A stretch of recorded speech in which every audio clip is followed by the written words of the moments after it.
首先准备2个火龙果，不用清洗，直接用刀切的头部不要。然后想办法把外皮去掉，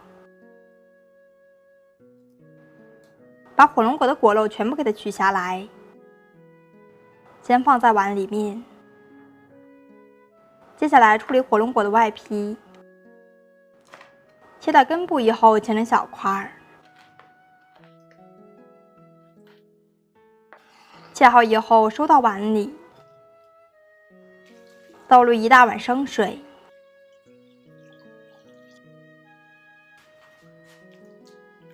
把上面的脏东西给它洗下来，放在盘中。果肉随意切几刀，先切成薄薄的厚片，然后再切成小丁，像这样就可以了。收起来放在碗里。准备40克生粉。用60克生水稀释一下，起锅倒入1碗滚烫的生水，加入1把黄冰糖，盖上盖子煮开。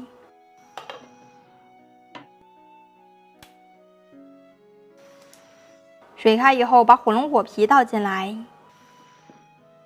全程不用盖盖子，用大火煮一下。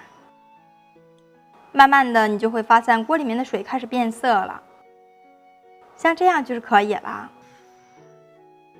利用漏勺把果皮捞出来不要。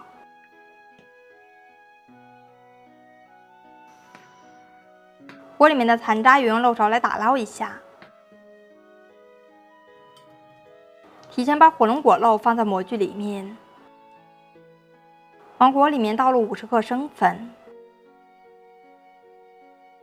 用铲子混合均匀就可以关火了。把煮好的汤汁淋在模具里面，用筷子搅和搅和，等待自然降温就可以了。大概半个小时左右就已经凝固了，手摸上去呢也不烫手了。直接倒扣在案板上，把模具去掉。Q 弹弹的，像果冻一样。吃的时候用刀随意切几刀，